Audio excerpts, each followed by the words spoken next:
What's up, dudes, and welcome back to my YouTube channel. Today, we are officially theorizing a country called Lebanon.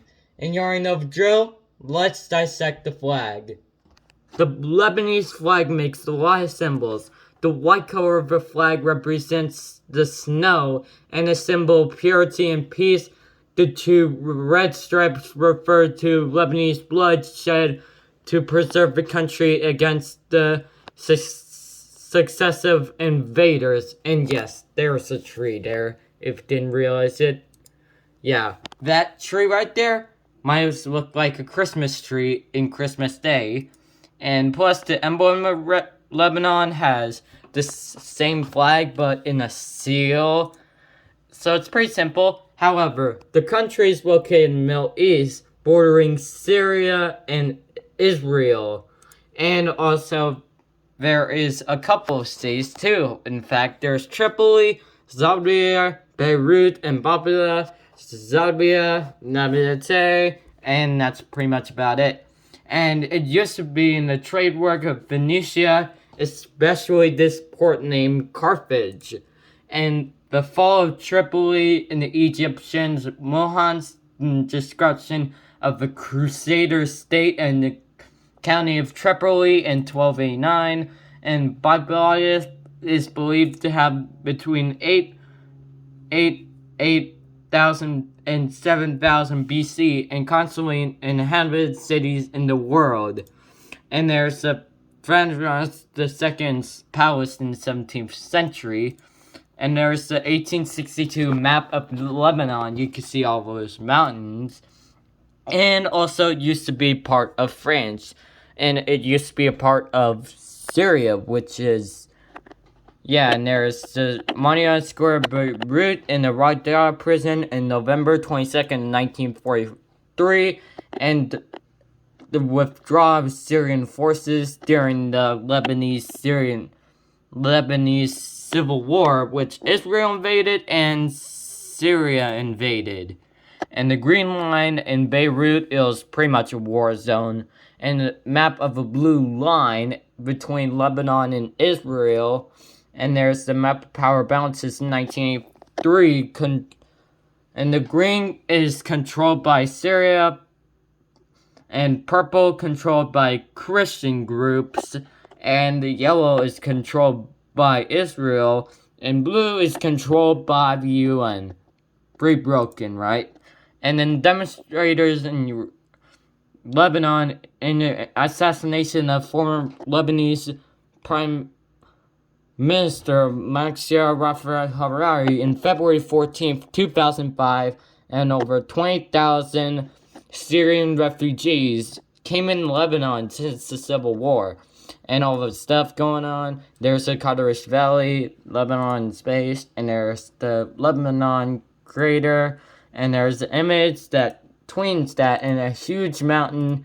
And fun fact, Beirut used to be a tourist attraction before it, shut down.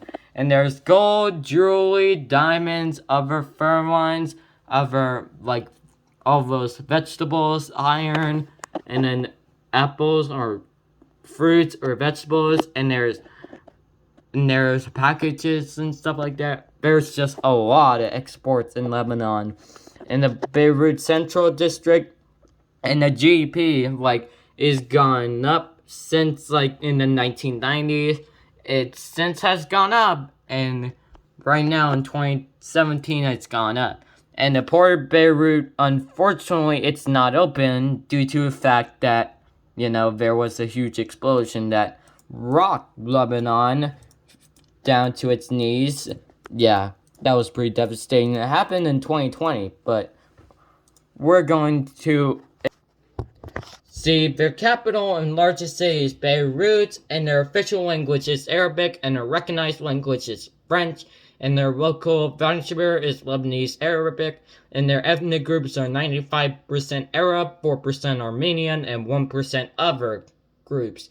And then religion estimated is Islam, which their full religion, and then Sunni Islam is 20.7 and 28.4 are Shia, and 0.6 are others, Christian, which is 22 Modern Catholic, 8% Greek Orthodox, 5% Macedonian Catholic, and 4% Armenian Orthodox or Catholic, 1% minorities, 1% Exoval, and Judaism, which is 5.2% Druze.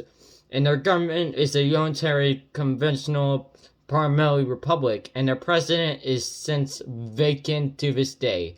And their prime minister, Dacia Makani, since September 10th of 2021, and their speaker of the parliament, Nabil Brani, since October 20th, 1992.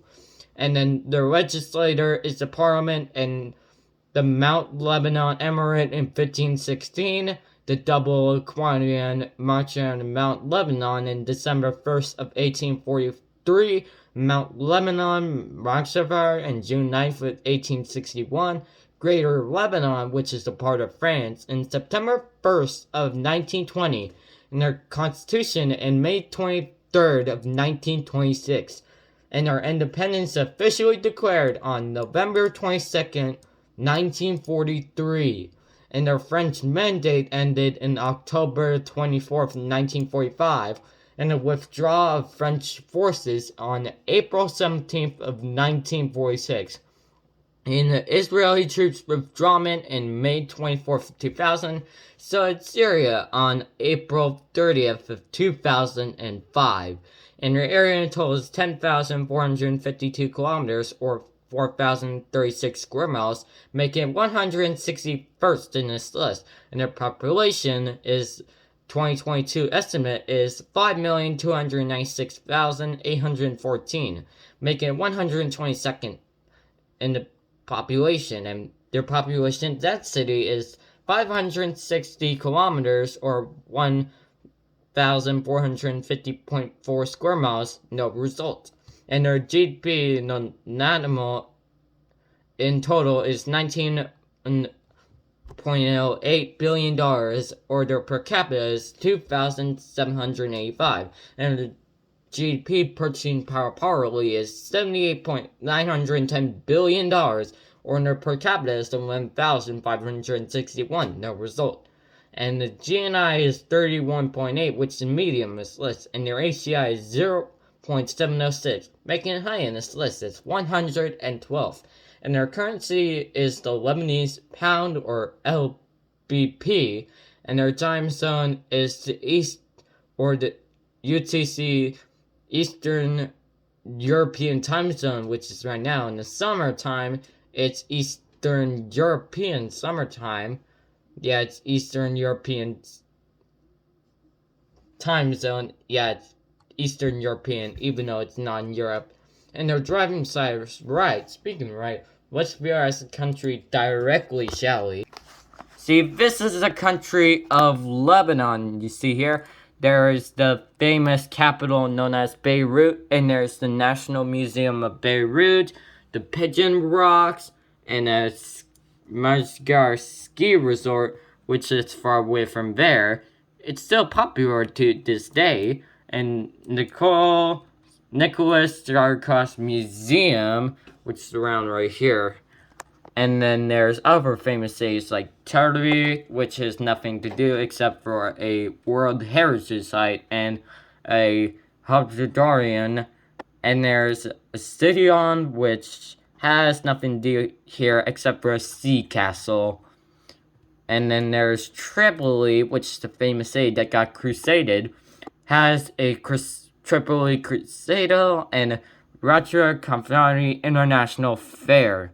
And that's pretty much it discussed for Lebanon.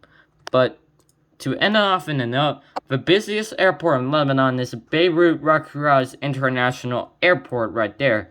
Yeah, that's the busiest airport in the entire country. And that's it for the rest of the day.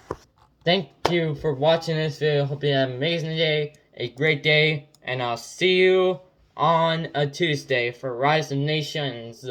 And the next episode is Cyprus, so stay tuned for this one, shall we?